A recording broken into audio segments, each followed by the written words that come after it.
Yes, in a way, it actually is. I don't know the shape of in the Yeah, all working. Piers is chairing. Fine with Zoom connection, I don't. Everything good? Yeah, we spent 20 minutes around it. I know, and there's only, That's okay, it's so mainly, it's a good way of recording it and everything else, that's the way we're always doing it. Okay, good afternoon, hope we had a good tea break, we're very happy to have Manuel Brando, who's coming here from the Max Planck Institute for Chemical Properties of Solids. Yeah. He is an expert in the experimental study of heavy electron systems, and he's going to tell us this afternoon about CeRh, cerium rhodium 2 arsenic. We never call it like this, but it's okay. And Okay. he's going to tell you in particular about quadrupolar density wave phases in this material. So thank you very much. Usual thing, 1 hour plus 20. Yeah, I will. Thank you very much. So I move to this side. It's more complicated. And would like to thank all the organizers. There are more than 10 people, I think, in the organization. Last time I was invited to this workshop was in 2021. Regrettably, that time I had to give a talk on Zoom, and all the other were on either Skype. That was really bad for me because I couldn't come. And I'm happy that you decided to invite me again. This time the topic is different, so I will talk about the phases in the CeRh rhodium 2 arsenic 2 material. It's an heavy famous superconductor. And the reason why it's so interesting is because it's one of the superconductors that shows multiple phases, superconducting phases. So the history behind this sample or this material is similar to uranium ditelluride. We discovered this material in 2017, uranium ditelluride 2 years later. But after that, there have been a lot of publication on the physics behind this, let's say, superconducting phase diagram. This is let's say, the phase diagram with magnetic field along the z-axis of the tetragonal structure. And as you can see here, you see 2 superconducting phases. The transition temperature is very low, 350 millikelvin, but the upper critical field is very large. The problem and why this material is so interesting, because there is not only the superconducting interesting phase, but there is also antiferromagnetism in this material. This antiferromagnetic phase is also very strange. Is very strong fluctuating state that only muon-speed resonance can say show a static moment. And then on the top of this, we have we think that we have what we call the quadrupolar density wave phase. This now is the phase diagram, not with field along the zeta axis in plane. And this upper, so this magnetic field, when you go up, this phase here, we believe is kind of modulated quadrupolar state. Why is so fancy and so interesting is because usually quadrupolar order in CeRh system have been seen often, but this is a local, very local effect. It's nothing to do with the bands. This material is impossible to have it because the ground state is a doublet. And but if the first excited doublet is very close by, so the Kondo effect can mix up the state, and we think that we have kind of modulation, but in the bands. So we have like kind of quadrupolar density wave. I will explain you this later.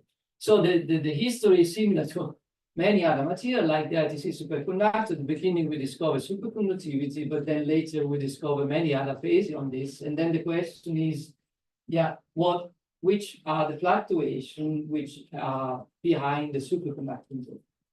And I will argue that I think that it's not pure antiferromagnetic fluctuation. The quadrupolar fluctuations are important.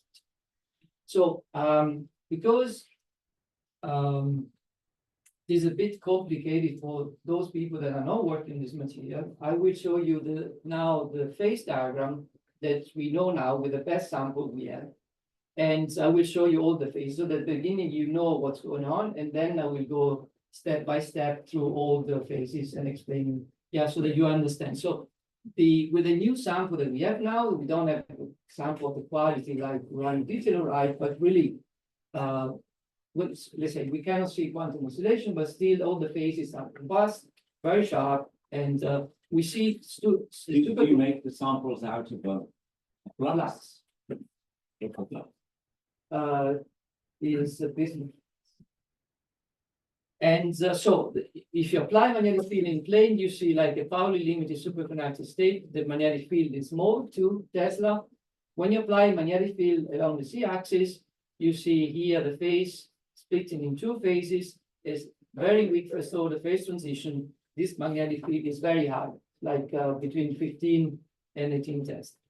All around you see non-Fermi liquid behavior, very strong feature in reflectivity and specific. What is the temperature sensitivity? Is linear or sublinear. I will show you a picture later. So the thing is then, when then below TC, there is another phase, which is clear from the thermodynamics. This phase cuts the superconducting zone such that this is a second order phase transition line, and this also remains. And if the same phase, you look at the same phase with field in plane, the transition temperature increases or almost constant, then splits into another phase through a very strong first order phase transition. And we know now from MPICpFS resonance that this we could see dipolar moment here ordering. So we call it antiferromagnetic. This is what I will call quadrupolar density state. And you see that the 2 phase diagram are completely different, very anisotropic. Okay, so I'm afraid during the talk you will see some phase diagram with field along the x-axis and the temperature y-axis, because we look at the quantum criticality. But for superconductivity, sometimes you see the magnetic field along the y-axis and the z-axis. Bit confusing, but remember, let's say these 2 pictures here. So I will easy axis, which is the hard axis. So the magnetic anisotropy is now very strong, it's a factor of 2, and the x-axis increase. So the so I will show the basic properties, just a review, then the talk specifically on the property of superconductivity, the evidence of antiferromagnetism, quadrupolar density wave, and discuss what is the interplay between all these phases. So this is a picture from the first paper we published 2021. This is a crystal structure, tetragonal. There is one side for cerium. Cerium is in 3+ magnetic states. This is the Curie device, which shows that you have exactly the moment you expect for your 3+. When you measure resistivity, you have a Costa resistivity, let's say the Kondo coherence peak around 150 Kelvin. And then a lower temperature, the superconductivity, and then the resistance go to 0. If you measure the capacity goes down. This is the phonon parts, and then at low temperature you see a huge increase up to, let's say, before the transition here. The first one is called T0, and the second one is the superconducting transition. If you calculate the entropy below this, you will recover below 50 RLN4. So like a quarter, not that. Okay, this is important for the phone. The superconductivity you see here in the AC susceptibility, the transition, and in resistivity. So resistivity is a bit higher because the first sample, they were not really homogeneous, and this is typical of heavy Fermi superconductor. In the new sample, we have, let's say, the superconductivity, resistivity, susceptibility, and incapacity, they are almost the same temperature. So when you apply magnetic fields, you suppress both transition when field is applied along the z-axis. So this is a superconductivity moving to lower temperature. And then you see that even though you suppress this, the incapacity at the higher fields continue to diverge to the lowest temperature. So this is not a typical behavior. Usually you suppress superconductivity, and all fluctuation you expect to have a lower of the gamma coefficient in this material is the opposite. On the other hand, if you apply magnetic fields in plane, then just in 2 Tesla, superconductivity is gone. But then this, let's say, this hump that let's say is the feature of this transition moves to higher fields. The same thing is observed in the C-susceptibility. Now, and this is the superconducting phase diagram. Now we focus only on superconductivity. You have 2 phases split by this first order line of 4 Tesla. Now, you might ask, where is the evidence of this line? So we had evidence in magnetization. We see a kink in magnetization across the line. Very slight change in the magnetostriction. This is really few percent, so it's not strong. So it means this line is weakly first order. And also in the C-susceptibility, when you cross this line, you see a little peak. But recently we had beautiful E-capacity measurements. And sorry, this is a plot that we was not prepared for the talk. That's why it's so small. But this is exactly the same phase diagram. And we took a measurements across exactly this line. And you see that the blue point are not a straight line. There is a little slope.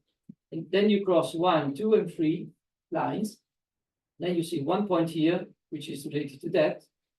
This here is the superconducting transition here. And this feature here is the blue. So if you measure between 3.9 and 4.1 Tesla, you will see that, otherwise not. So this also in the capacity, we can see this line. Okay, this line exists, it's there, it's fine.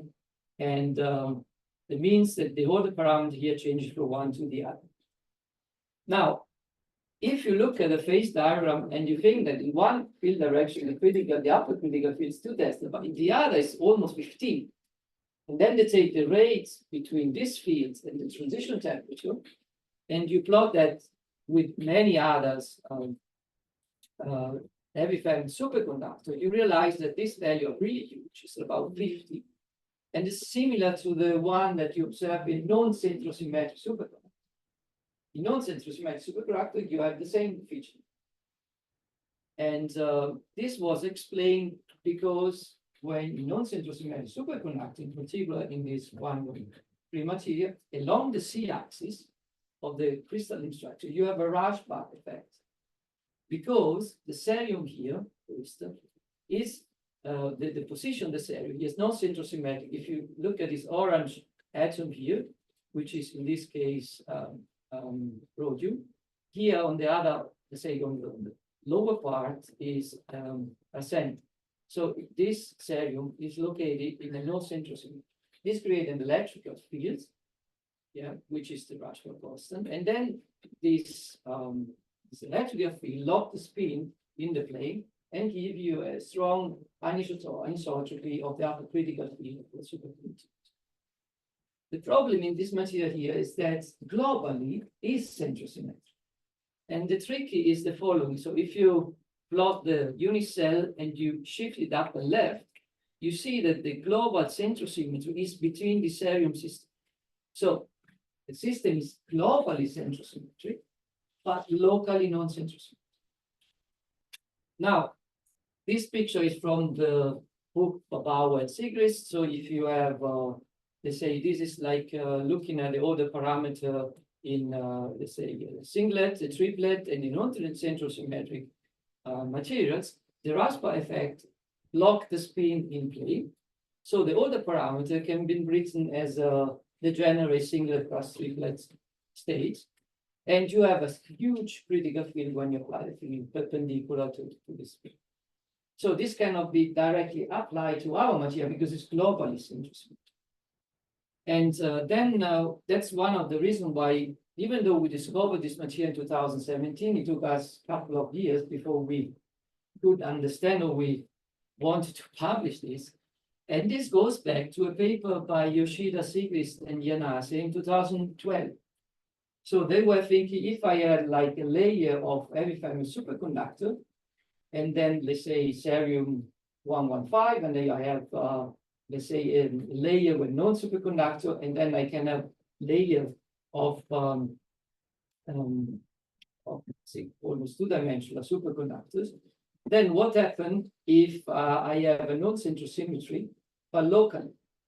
And that's is the phase diagram. So they were predicting that you can have like an even parity superconducting order parameter in the lower field phase. But then the magnetic field can induce a transition from an even to odd parity. So the problem here that we don't have like in say simple superconductor like spin and orbital. We have a pseudo spin here, so everything is you have the orbital part, you have the spin part, but in this case you have also the lattice degrees of freedom which comes into play. So they were saying that you can have, for instance, singlet, but going from even to odd parity. So this was published well before our paper, and then the phase diagram was exactly the same. So what we did was try to fit the our data with this model. So we asked Achterberg and Philip Rydon to help us. Yeah. Okay. In the case in which you would have just a non-central symmetry superconductor, this phase diagram will always. This phase diagram wouldn't work. It would be like you will have a phase diagram, let's say only the SE2, Only the- and the order parameter is the general spin triplet. Okay, so You wouldn't have this phase. either just the SC1 or the SC2, the limiting phase, and now here we have the two. Yeah. The domes that. Over. So here the order parameter is even parity. Here's odd parity. But in the globally non-systematic superconductor, you have a mix, so they have a general instance. In this state, this transition is the transition of a parity transition. In the globally centrosymmetric, non-centrosymmetric superconductor, they are the general. So I'm not an expert in theory, but that's what I understood, that you have this kind of, you can have the transition. And when you fit this, you can work out what is called they say this number, which is the rate between the Rashba coefficients and the hopping between the interlayer hopping. So assuming that you have this kind of layer and then the hop is very large, then it wouldn't behave like a normal metal. But if the Rashba is strong, then you will have this effect. This plot that you see here was, I think that I think this is one of the plots in which this number is something like 3. In our case, it looks really very similar. Yeah, and this suggests that indeed this transition is given and by the presence of the Rashba. Now, what do we know about, what do we know now about the order parameter here? We don't know much, it's really complicated. We know if you have a pseudo spin and it's really tricky. But the Kenji Ishida group in Kyoto, they did NMR measurements. They did NMR measurements when going here into the SE1 and into SE2. So what I saw is when you do this, the night shift changes a bit of the 10% in both phases. So this is the measurements in the SC1 phase at 1.2 Tesla.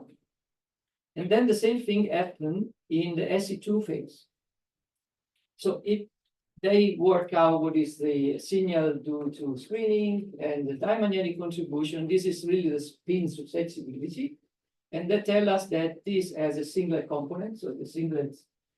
So what we can say is that according to this data, we have the 2 states with singlet, but they but still having the parity transition.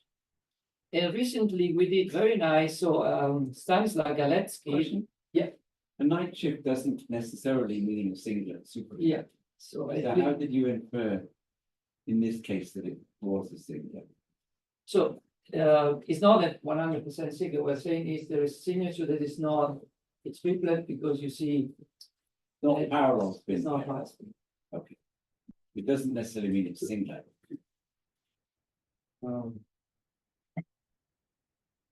You get night shift in If triplet. if you have a super- pseudo spin, that could be. Right. I'm not 100% sure. I mean,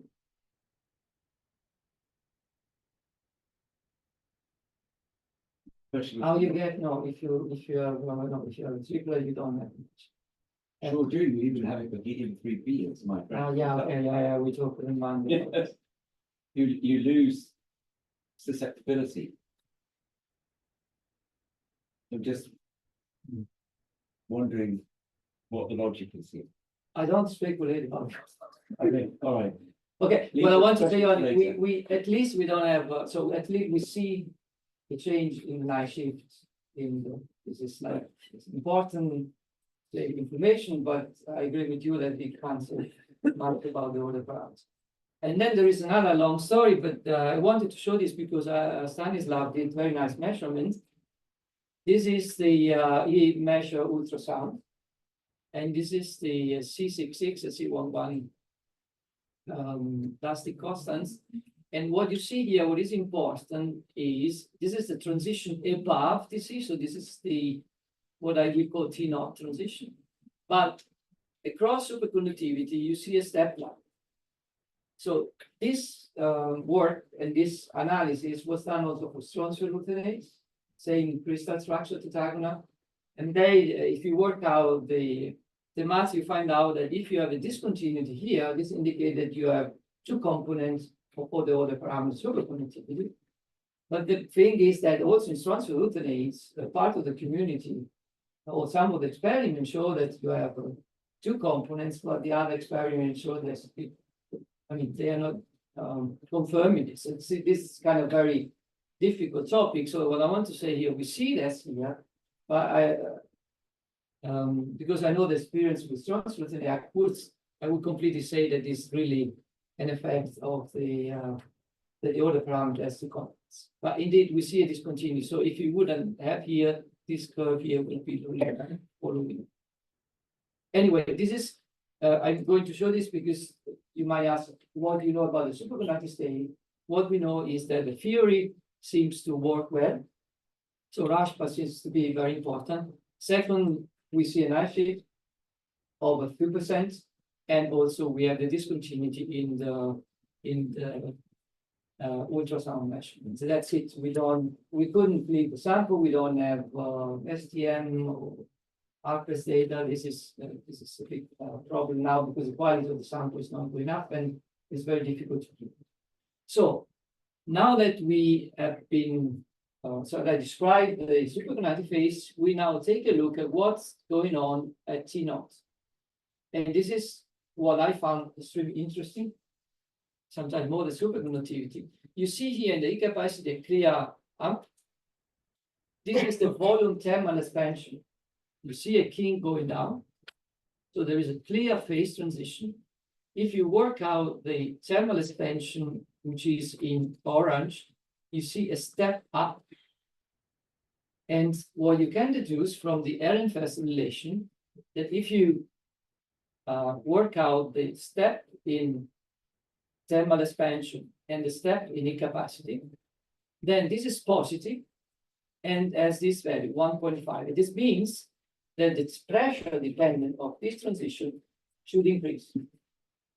So we know that in cerium-based system, when you apply pressure, magnetic transition decreases. So this is evidence that it's not a magnetic transition. Okay, this was we thought. So then we have other feature. So when we apply a magnetic field, then this T0 goes to higher field. It's also not typical anti-ferromagnetic state. And you think, okay, this is not anti-ferromagnetic. And then when you measure resistance, you go down and you see that there is an increase of the resistance at this transition. That's implied that there is a gap opening, so like in nesting effect. Now we couldn't reconcile all this kind of information because it looks like not magnetic, but we are still kind of nesting. Then what we did was to look what happened when we apply higher fields. And we measure magnetostriction for fields up to 12 Tesla or 11. And you see that at some point there is a huge phase transition first order. So when you reach around 9 Tesla, let's say the thermal expansion change sign, and there is a huge effect. You see the effect, but in magnetization or in torque, it's very weak. It's not like a huge magnetic transition. So if you go even further, you go to 20 Tesla, you see that this feature is getting sharper and sharper. So the more you increase the field, the more it gets sharper. And this is sure not typical of antiferromagnetic. Then, in the phase diagram, it looks like this. You have superconductivity here. This line goes up. There is a first order line, goes up, and this is not sure typical antiferromagnetic transition. The RFS and Lane should tell us that can be antiferromagnetic. Then this should be some kind of multipolar order, because in fermion system you have multipolar. Now the problem is here. Clear that it's really a phase transition. Yeah. It's very broad and specific fast. No, this is now a log scale. If you look at if you remove the phonon, it's really sharp. We have in ultrasound and magnetostrip, so we have it's really Sharp. yeah. So it's getting sharper the higher field. Now try to understand it. So this was a big problem at the beginning. So this is the crystal fields scheme. We know for sure has been detected by resonant X-rays. So you have J5R, and then it's split in 3 doublets.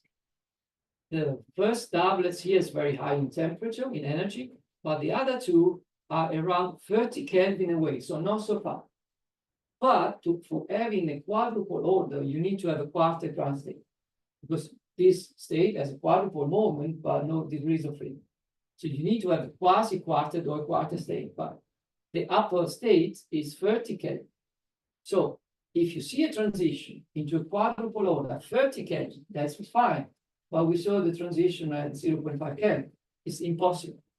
So the now interpretation was that if you have a Kondo effect, the Kondo temperature of 30 Kelvin, which broadens the levels, then you can have a mix of states. And if you have a nesting, you have in the bands a kind of quadrupolar modulation.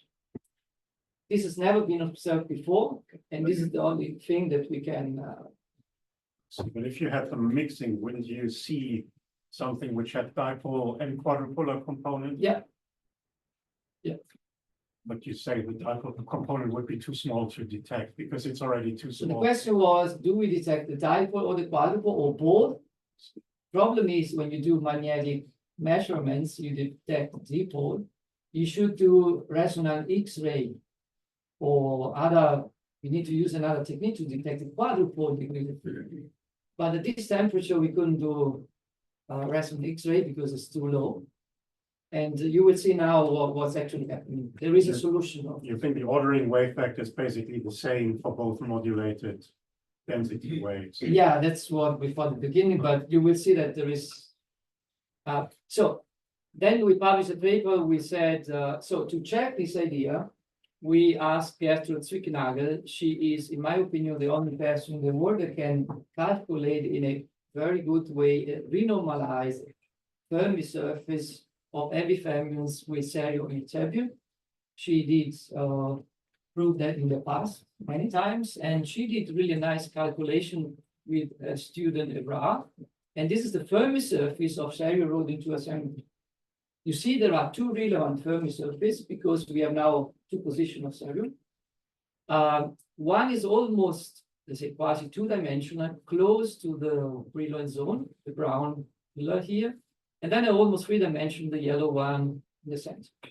Now, what we did, we asked Gertrude to calculate the quadrupolar expectation value from the bands of the renormalized structure. For instance, if you take a cut of the Fermi surface here.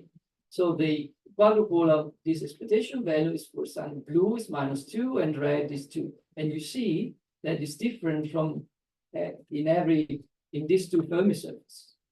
Now, what's happened is, if you calculate this with 0 Kondo temperature, without Kondo effect, you get this feature. But when you introduce the Kondo effect, this changes a lot. It changes the absolute values and also the sign. So meaning the Kondo effect has a big influence on the quadrupolar components of the bands. Now, if you have the two benzene, the first thing to say would say, okay, if we have a nesting vector here, then we have a quadrupolar density wave, which couple +2 to -2, and this might be the nesting vector of our quadrupolar density. So is it possible? We're not saying that is like this, but is indeed possible. And for those that like a visualization to see that this looks like this. But we don't have STM, so I have to produce as for the PRX publication. Okay, so now what was the problem? The problem was that our colleagues, Senyu King is the guy who discovered this material, and Oliver Stocker is our expert in our nanoscattering mu speed resonance. They took the new generation of sample and they performed NMR. Mu speed resonance. And they found magnetic orbit. So if you see that here, this is a measurement just above T naught, and this is a measurement just below T naught, and you see beautiful oscillation. So, and when you extract here, then the internal fields, you see that the internal field grows, and then when you reach TC, so the superconductivity flattened a bit. So this is evidence that below T naught, we see a dipolar degrees of freezing. Problem is that only this measurement can see a magnetic feature at that transition. If you do NMR, you don't see this. You see only below TC. If you measure AC susceptibility, we measure. So there is no sign. Nuclear quadrupole in QR. The NQR doesn't see the splitting here only below TC. It looks like you enter this T naught, is fluctuating so fast that only for the mu speed resonance looks static.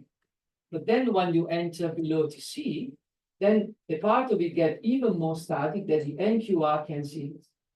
So it looks like the TC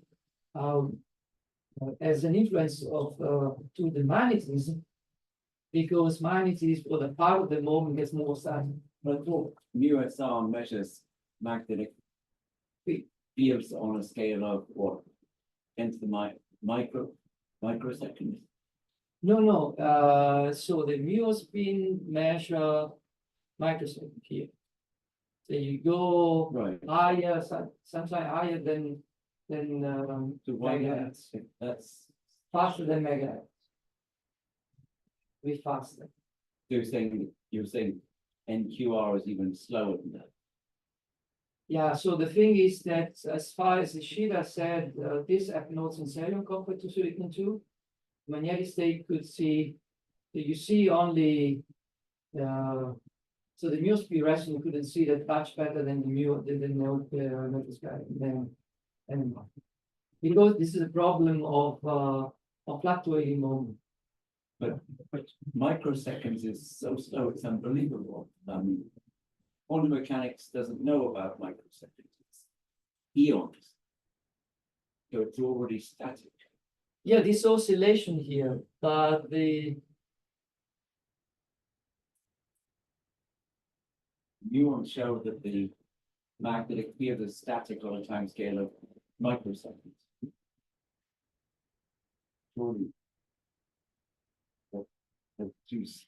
no, because it's not. This is a sign which you see the oscillation, but the precession time is faster. I don't know exactly the rate. As far as I understood, is on similar scale but faster than the NMR. And then there is a possibility that you see the static before the NMR can see it. But as I said, I'm not an expert in this. It'd be nice to know the time scales. As far as I remember, it was NMR gigahertz for the NQR. Sorry, megahertz, and then this should be gigahertz. But I need to check this, so I'm not. Definitely, you see this here, and in NMR, the splitting of the line, which prove the internal field, you see only below the temperature. You know that because in the new sample, you see really bit below this. And we think that it's just a time scale problem. Anyway, that's to explain why we couldn't see, but it doesn't explain why the RNFS relation now doesn't work at all. We know the other feature, the thermodynamic tell us they should be magnetic. But so this is also a nice experiment they have done, and it's to prove the coexistence of superconductivity and the mu. As far as I understood, what happened here, you cool down the system at these fields, 1200 Ørsted, and then you measure the internal field, the spectrum of internal field in the sample. So this is what the mu will see because you enter the magnetic states. And then you have around these fields a distribution.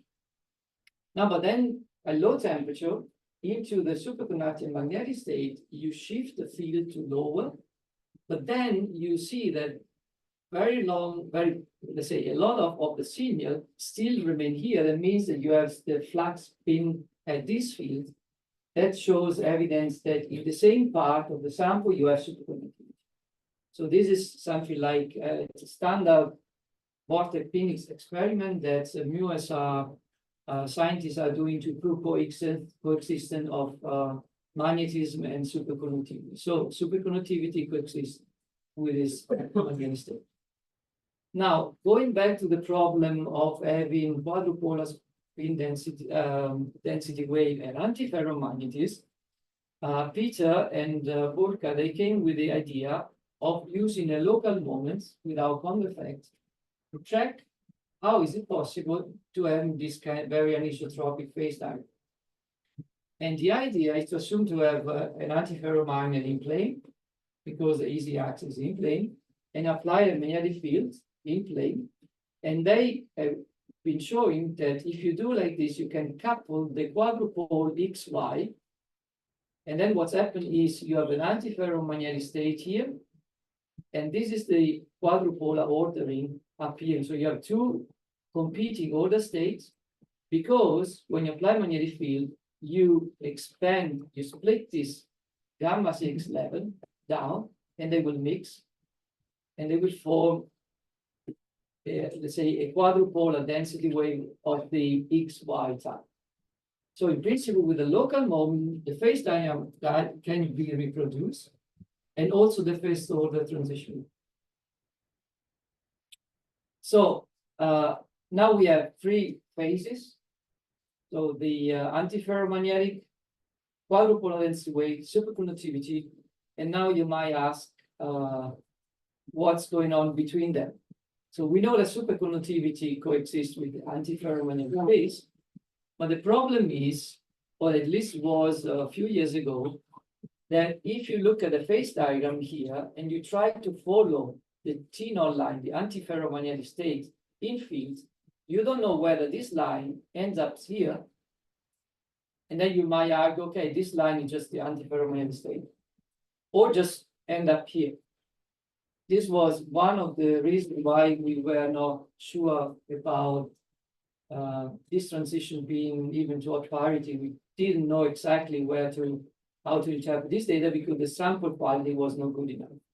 So in the new generation of sample, now I can show you like a difference between this red new generation of sample and the E capacity of the orange one, which was the one. You see that the features are sharper. And now in the really recent one, we see really clear phase transition, beautiful one in both. So we have really very nice sample, and we can follow now in these measurements the superconductivity and the antiferromagnetic states, and we can work out the phase diagram into taking the transition temperature as the equal entropy transition capacity. And also in resistivity, so this is the behavior resistivity when you go in linear, low temperature sublinear, and you see the transition with a really hump. So this is, let's say, T0 here. Now the phase diagram then looks like this. So this line clearly cuts the phase diagram here, is now responsible for this transition. And that's explained also why superconductivity is coexisting with this phase one, which is the antiferromagnetic one. So what you can ask is, if you have a second order line going like this and a second order line going like this, why you don't see the second order line in the phase? So from just thermodynamic arguments, either you have a second order line, and a first order line, or a second order line catching the other, and you have 4 lines. And you can't have 3 order line ending in one point. Can I just ask, so without the rush bar, you would expect exactly the same phase diagram, but just with one superconducting phase. Yeah. So, and what we did was this kind of analysis of the Hilsman-Landau with 2 order parameter coupled by the quadratic coupling. Lambda, there is a nice paper by Fernandez-Schmeider. They did it just for the pnictides, but we did some simple calculation. And we could, however, because we have all the thermodynamic measurements, even precisely adapted to our phase time. So what happened is, if you had, for instance, a very small coupling, which is a competing coupling, you would expect this phase line to cut the phase line a little bit shifted to the left. If the coupling is stronger, then it will come first order, and then you will see only 3 lines, so a big critical point. So it turned out, if you fit this data with our data, we would expect a weak coupling here. But now the question is why we don't see this line. So we did magnetostriction measurements inside the phase. And I will show you now only this upper part here. This is the magnetostriction measure across the 4 Tesla and the 6 Tesla. And you see this is the 4 Tesla points. And this is the maximum of the transition inside the phase. So indeed, we can see the line. And this is the complete phase diagram. So we have 2 order phase transition line. There is very weak coupling and coexistence of the phase 1 and superconductivity. So meaning superconductivity is somehow decoupled from the antiferromagnetic. Now, if you look at the phase diagram, the Fermi surface, you can speculate that, let's say, superconductivity, because of the rush bar, is very strong on the Brillouin zone, then maybe this is the Fermi surface associated to superconductivity, while the yellow part of the Fermi surface is the one responsible for these magnetism. But it's just speculation. Then they will be somehow very weakly coupled. Now, this has been then verified by experiment of under pressure by Konstantin and Michael. What they did, they suppressed by pressure T0. And this was a real surprise because the Ehrenfest relation told us that T0 should increase. But pressure experiment, and they show that decrease. So this problem is still unsolved. And but what you see here is when you apply 0.5 gigapascal, the antiferromagnetic state is suppressed. But you still see the kink and the phase diagram with the first order line, the transition from even to odd part. The meaning that this transition is intrinsic into the superconducting state has nothing to do with quadrupolar or antiferromagnetic fields. Now I come to the last part of the talk, and this is a plot of the pressure. This line is T0 going to 0 very quickly, and this is superconductivity. So T0 disappears, superconductivity appears, and looks like that the phase that remains is the SC2 phase after pressure. Now, if you plot this into a very, let's say, quantum critical phase diagram, you might think that you are now looking at a small part of the critical superconducting dome, and this would be antiferromagnetic. Then you would say, okay, the superconductivity arises from antiferromagnetic fluctuation, so the phase 1, going to 0 here, and this is the superconducting dome. So then I would say if it is antiferromagnetic, applied magnetic field, I should recover the Fermi liquid. So no Fermi liquids material.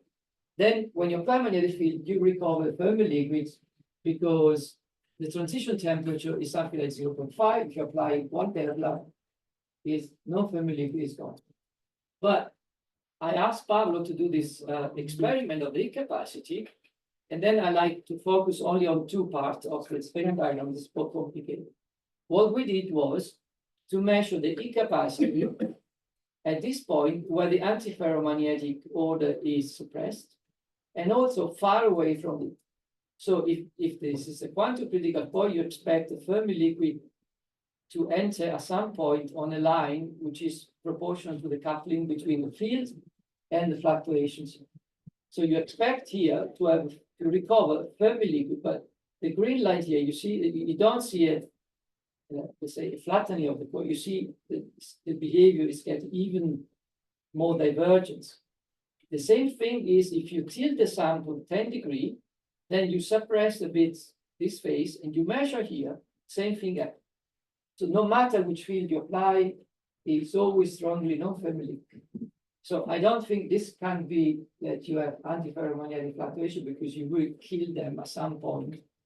So we even tried with 21 Tesla, and really at 21 Tesla, you see only below 0.5, just bending over.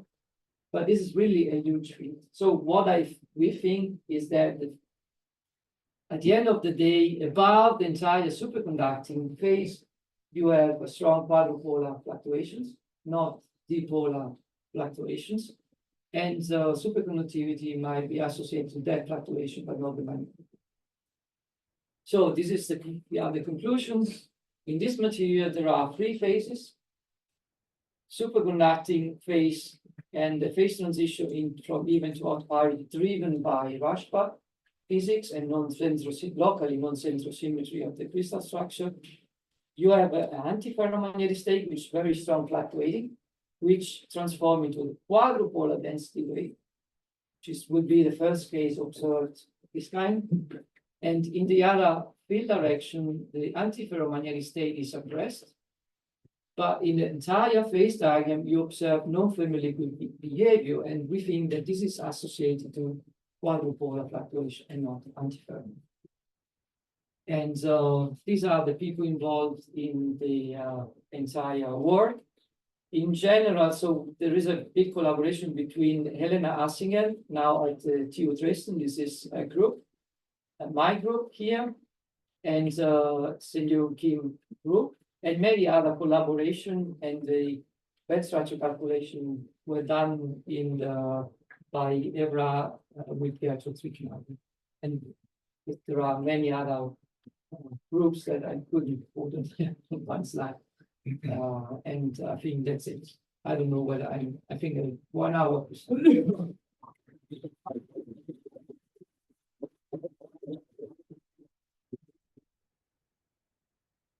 So, questions? Well, let me begin with questions about the mysterious non-Fermi liquid phase, right? You have this logarithmic specific heat capacity. Is power. How? Really strong. How much entropy is underneath that curve? You claimed it was quadrupolar fluctuation, and I'm worried that it's not density wave-like fluctuation, but very local fluctuations. So you could tell something like entropy, whether it was local or whether it was soft, continuing fluctuations. Let me go. Yes, okay. There was a plot of the entropy here.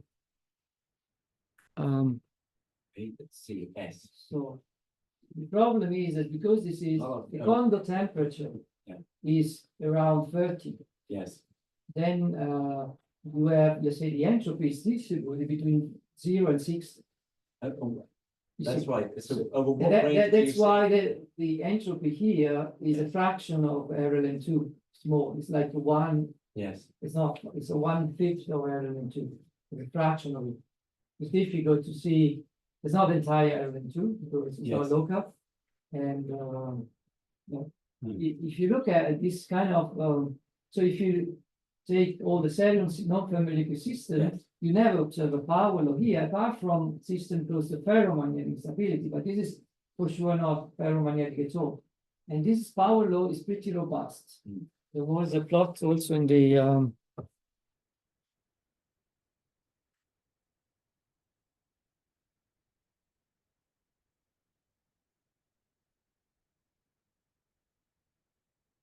thing here. Yeah, that's. So this is even stronger, so you see really clear. The thing is, you apply 20 Tesla, you still see a huge Mhm. increase. So it looks like the So it field can't be doesn't couple- dipolar, otherwise you're right, you're couple strong. weakly, very weakly. But even if it were quadrupolar, it would have an anisotropy in its susceptibility. So the thing, when you apply in a quadrupolar state, you induce a dipole. In that case, you couple then, Yes. but then the dipole increases linearly with the field. Right. And I don't know how the coupling, how strong it is. It looks like still very weak. So you think this is developing within an already developed kind of coherent Fermi liquid? This,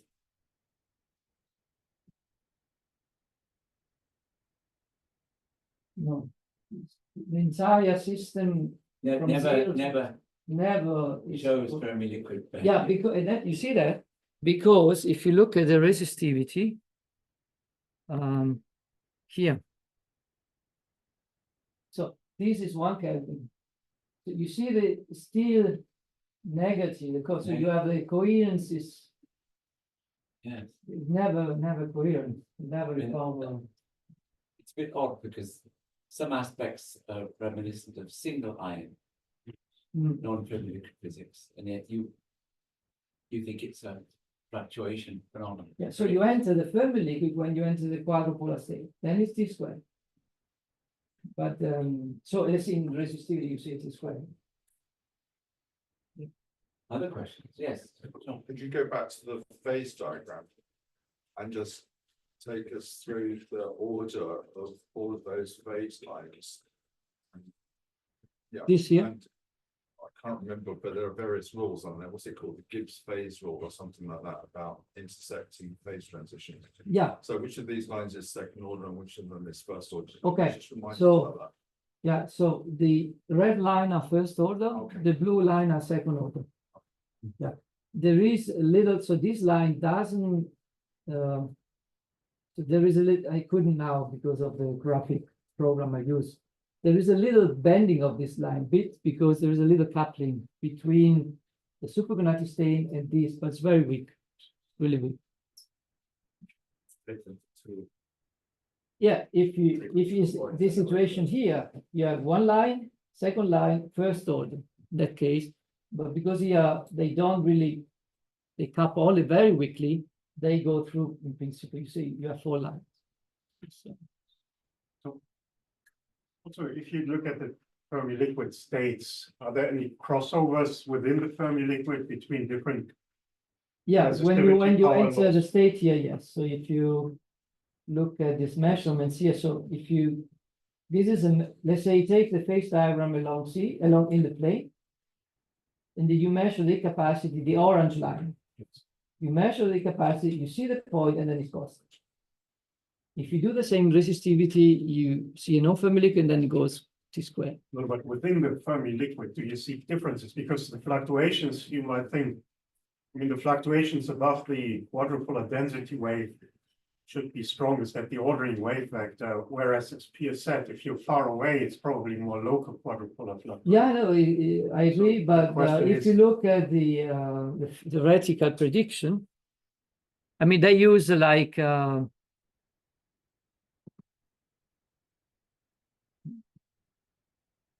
so this, let me go here. So this would be the antiferromagnetic. So they renormalize this with some kind of exchange, so they don't know the exchange between the magnetic moments, but then they use some value to reproduce our phase diagram. This is, let's say, the antiferromagnetic quadrupolar. Now, if you put this in a big picture with higher fields, then the quadrupolar state will go back, and this point here is something like 50 Kelvin. It's huge. I mean, as far as what we can measure, we are here. And what you can say here might be No, local. but I'm asking about the so this is a local moment picture. Yeah. So how can you explain non-Fermi liquid behavior? No, I can't. No, I mean, so you said the non-Fermi liquid, you believe is It's over. through quadrupolar fluctuations. Only, so the argument I have is not only that the state exists here, is that it is insensitive to the magnetic field. If you have an antiferromagnetic state with an ordinary temperature of 0.3 Kelvin, you apply 10 Tesla, you should see some kind of, you should suppress this fluctuation, but it doesn't seem to be the case. Of course, always depend where you apply the field, but still. Going back to the consistency with thermodynamics, at one point you said that T0 would increase with pressure.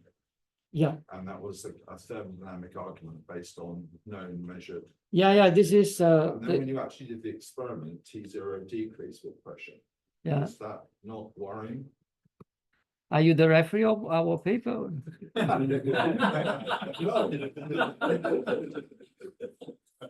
No, because this asks the same question. No, many people ask that, so, okay, so this is I try to explain that because I was thinking about this problem. Indeed, so the Ehrenfest relation, so we have been measuring thermal expansion and the volume thermal expansion. In many samples, the best thing. We check the calibration of everything and then it's fine, it's like this. It's positive, meaning T0 on pressure should increase. Experiment shows decreases. What's going on? There is one possibility, there are two possibilities. One possibility is the following. So we have been measuring along the z-axis, and then we measure the 110 or the 100. Then what you do, you calculate the volume by taking twice 100 and the z-axis. But then, assuming your transition, we break the in-plane symmetry. So like, let's say in doing like this, and you measure here, then it looks like in this case, it decreases, but in the other direction, perpendicular to that increasing. So if you have domain, then you don't know what the volume does. And that's happened very often in some kind of local moment system. So I talked to Thomas Lawrence, and he was telling me that if you have, and also CeRh2As2 makes right the same, there is a trigonal distortion, and then you need to measure all three directions systematically. And the second problem is, when you measure the sample, you say you induce a uniaxial pressure. Then you don't measure at zero pressure. If this uniaxial pressure choose some domain or breaks the symmetry, then of course what we calculate is not the volume. So we need to do somehow to measure three directions. Actually four: 110, 100, 1 minus 10, and 001. So it's a bit like when Amalia Caldea was talking about the effects of pressure on that material. When you put something in a pressure cell, then there's an element of anisotropy of the. For many systems, it doesn't matter much, it's just negligible, the effect, but it could be here that the order breaks the in-plane symmetry, and then you think that you calculate the volume, but it's not. So that's my, but indeed is something which is not sorted out. Yes. A lot of the effects seem to depend on this crystal field splitting between these two doublets. So what would be the best experimental knob to maybe tune this energy splitting? I mean, if you Uniaxial pressure experiment could be. But you use just uniform pressure, right? Not uniform. Yeah. And can this be done? Yeah, that can be done. The question is how much, because usually if you apply uniaxial pressure, the effect on the crystal field is of the order of 1 to 10%. I mean, few percent.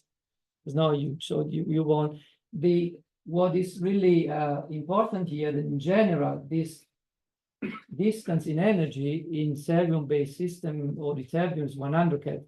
So this is really something very special. There is a material, ytterbium rhodium 2 germanium 2, in which this distance is 10 Kelvin, and there is a ferro quadrupolar order at 10 Kelvin. based on the quadrupolar coupling. But in our case, we have 30 Kelvin, so the only possibility is to have some kind of mixing due to Kondo effect or a strong magnetic field, because the strong magnetic field will lower down the level here, increase this, and then there will be a matrix element. But apart from that, it's impossible to have quadrupolar ordering from the crystal field itself. I have a question. This is a very unusual crystal structure. And each cerium atom is in a non-central symmetric environment, so there's sort of elements of electric fields around the site. So how can that affect the physics, the local moment physics? Could that not be important? Because it seems to be something that's unique to this system, the fact that Yeah, the thing is, the crystal field, for instance, is the same for every cerium. But what changes is this here. So in cerium copper to silicon 2, for instance, you have only one relevant heavy Fermi cell that you know you remember. But here you have two, because of the non-central symmetry.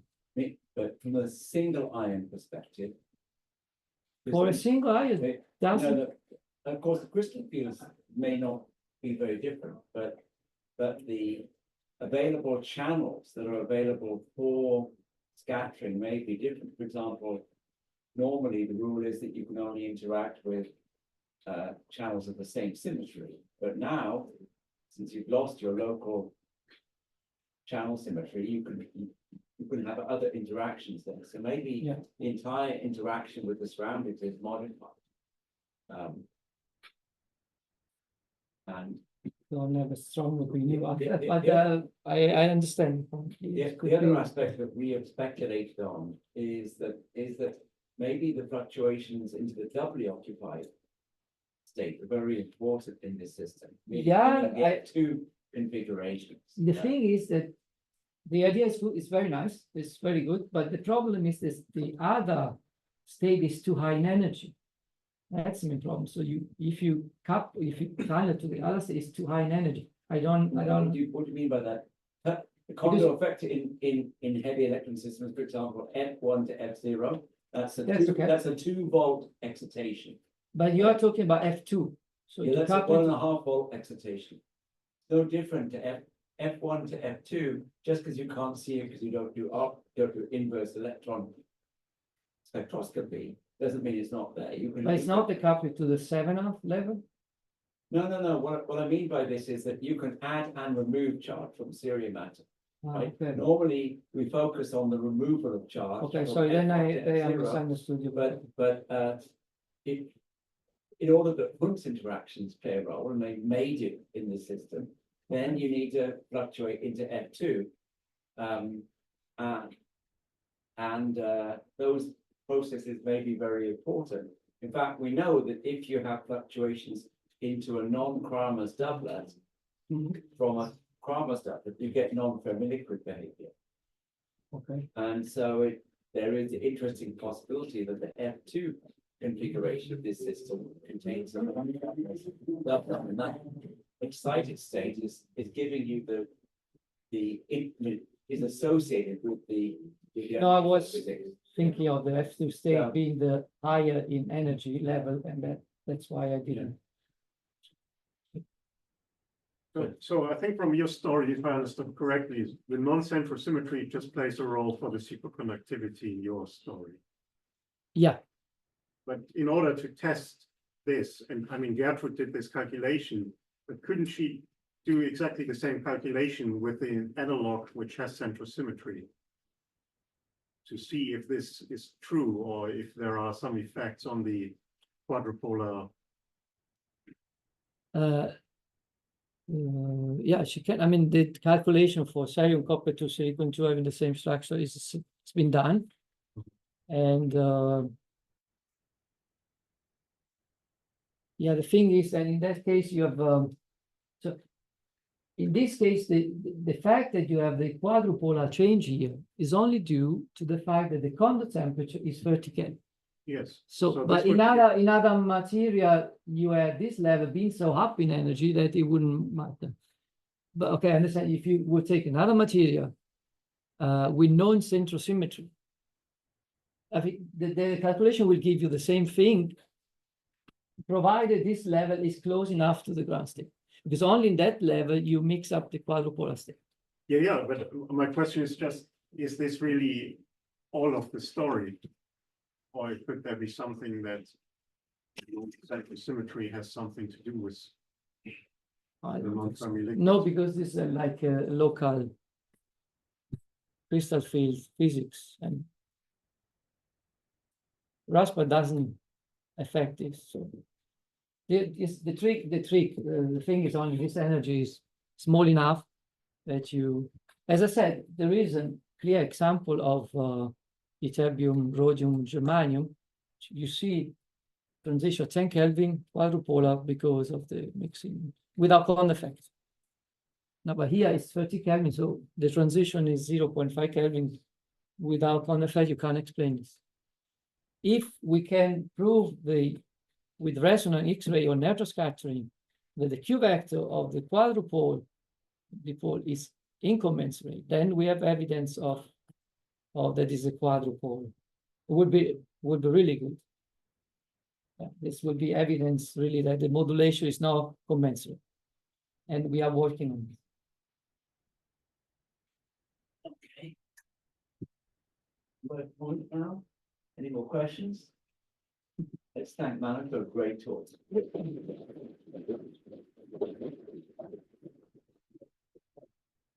And we will resume tomorrow. I guess there'll be people looking at the jack on the phone. Yes, what should I do with the Zoom? Just You could just say goodbye. yeah. Stop sharing and That's it.